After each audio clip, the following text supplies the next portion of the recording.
masih bersama kami di Cerita Hati karena setiap cerita Pesan di hati. Weh, ya, mau dijawab tadi pertanyaannya, boleh nggak nikah beda agama ya tadi ya? Prinsip dalam surat Al-Maidah ayat 5 itu ada kelonggaran bagi orang Islam dan orang ahli kitab. Seluruh ulama sepakat ahli kitab adalah Yahudi dan Nasrani. Memang terus terang ada dua khilafiyah, dua pendapat. Yang satu mengatakan itu zaman dulu. Tapi yang satu mengatakan tidak, ketika ayat itu turun, mohon maaf, itu toh masih orang sudah orang Yahudi Nasrani sudah tidak sesuai dengan kitabnya, toh masih diturunkan.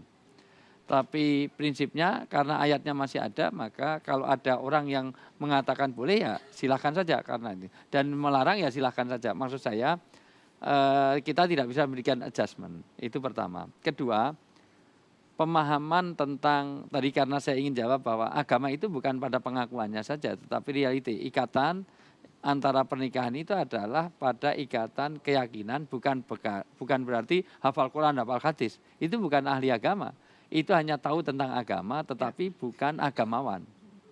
Sehingga kalau kita dikatakan haji kok korupsi, itu sebenarnya belum haji kalau kita ini. Nah, jadi itu bukan agamawan. Berarti belum menerapkan ilmunya dalam kehidupan sehari-hari. Itu yang saya maksud. Itu. Jadi maaf saya zoom in lagi kalimatnya. Jadi beda agama, Islam boleh menikah dengan orang Kristen. Orang Kristen. Itu, orang Yahudi.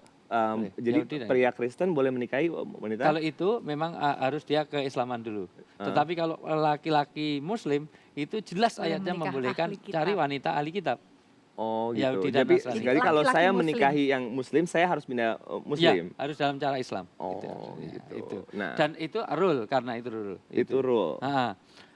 Karena kaitan nikah di dalam agama itu adalah ikatan yang disebut dengan ikatan yang lahir dan batin. Jadi tidak bisa memadukan antara, Tuhan tidak memberikan dua rongga dalam satu hati, karena itu ingin memadukan hati. Kan ini bukan kontrak seksual. Makanya ikatannya itu tidak boleh transaksional. Kalau ada orang itu nggak baik pada suami, itu urusannya dengan Tuhan. Nggak baik pada istri, istrinya dengan Tuhan. Maka tidak boleh suami gaji istri tergantung layanan istri tadi. Oh, oke. Nah, itu karena transaksional. Loh, biasanya 5 juta jadi 4 juta. Oh, masakmu nggak enak, ini kurang 1 juta. Kalau gitu, itu transaksional. Untuk masak, ya, gitu untuk masak. Oke. Ya, gitu. Kalau gini, banyak sekali kan keluarga di Indonesia juga suami dan istri beda agama. Itu bahkan kayaknya sah deh menurut negara, saya nggak tahu berapa nggak mereka biasanya nikah catatan sipil kalau salah. Iya, betul. Catatan sipil doang, tapi mungkin mereka tidak menikah di depan agama. Dan kalau laki-lakinya Muslim, it's no problem. Nggak masalah. Saya kan ngomongkan agama saya non Muslim.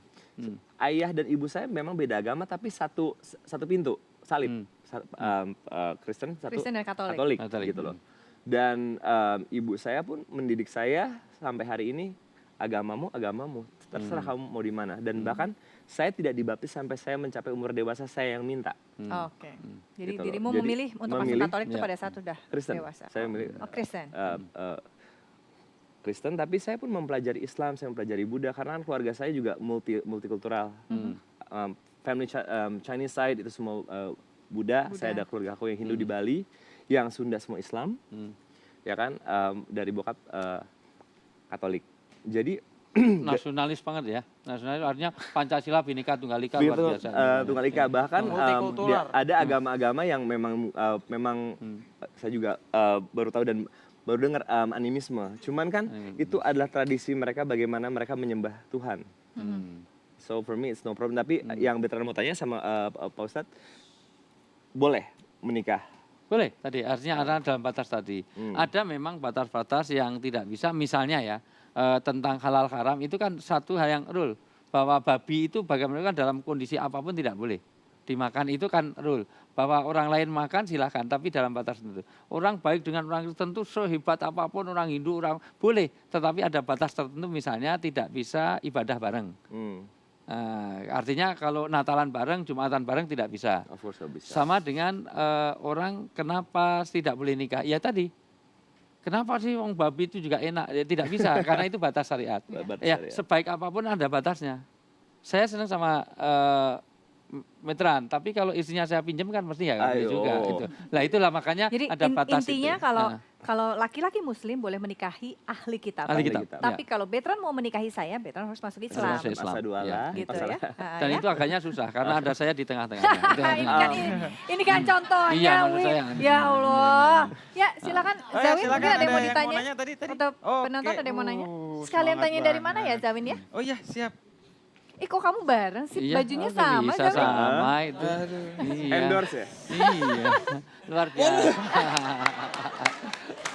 Ini kalau pepatah mengatakan kayak pinang dibelah sembarangan ini. Iya. Pede banget Pak Haji.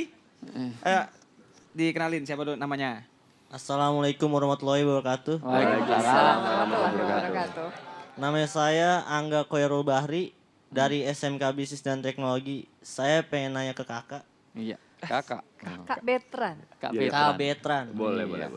Bagaimana pendapat kakak tentang menanggapi tanggapan negatif dari semua orang karena kakak masih bujangan? Oke, pandangan negatif. Terima kasih. Wassalamualaikum warahmatullahi wabarakatuh. Waalaikumsalam warahmatullahi wabarakatuh. Lagi masuk angin tadi mau terap dulu. Lu apain sih Terapnya agak-agak? gimana terapnya? Terap jadi. Terapnya Gini, kalau soal Ditahan. Tadi baru pas duduk keluar. Keluar. Oke. Kalau soal pandangan negatif ya, setiap orang boleh berpendapat. Ini juga negara yang memang memberikan kebebasan berpendapat. Cuman kan masalah pendapat itu terkadang tercantum tertulis nggak boleh sembarangan ya. Apalagi kan suka walaupun di sosmed ya suka ada hujatan, suka ada apa. Cuman berhubung saya sama Teteh berkarir di dunia ini sudah lumayan lama ya Teh. Dan kita juga nomor satu pasti saya melindungi bukan diri saya sendiri, tapi keluarga saya. Nyenggol saya, monggo. Saya udah biasa, tapi keluarga saya belum tentu kuat. Tapi ternyata keluarga saya dengan berjalan bersama saya, selama ini, mau diomongin apa kita udah kebal. Ya toh, saya selalu di rumah, saya nggak pernah kemana-mana, saya tinggal selalu sama orang tua saya. Dan orang tua saya mengajarkan saya satu, takutlah akan Tuhan. Itulah juga yang saya terapkan dalam pertemanan, persahabatan juga dalam percintaan. Jika teman saya, sahabat saya, pacar saya takut sama Tuhan, dia nggak bakal macam-macam. Itu aja. Apapun agamanya, gitu loh. Dan saya juga nggak pernah takut dihujat, dihina. Terkadang dan bahkan saya tahu di dunia entertainment kebiasaan adalah bikin gimmick. Tahu istilah gimmick? Dibuat. Berita terkadang itu hanya 10% yang benar, sisanya angin. Dan untuk saya mencapai titik sama seperti TDC, kita sudah bisa duduk dan masih bisa bekerja dan dipakai dan masih enak dilihat ya. Untuk bekerja di industri ini kita sudah sangat bersyukur. Karena setiap hari pasti regenerasi. Cuman tetap ada seleksi alam. Gitu. Oke. Seru ya, jadi kita lebih tahu siapa itu seorang Betran. Selain satu ini kita akan lanjutkan tetap bersama kami di sini di Cerita Hati, karena setiap cerita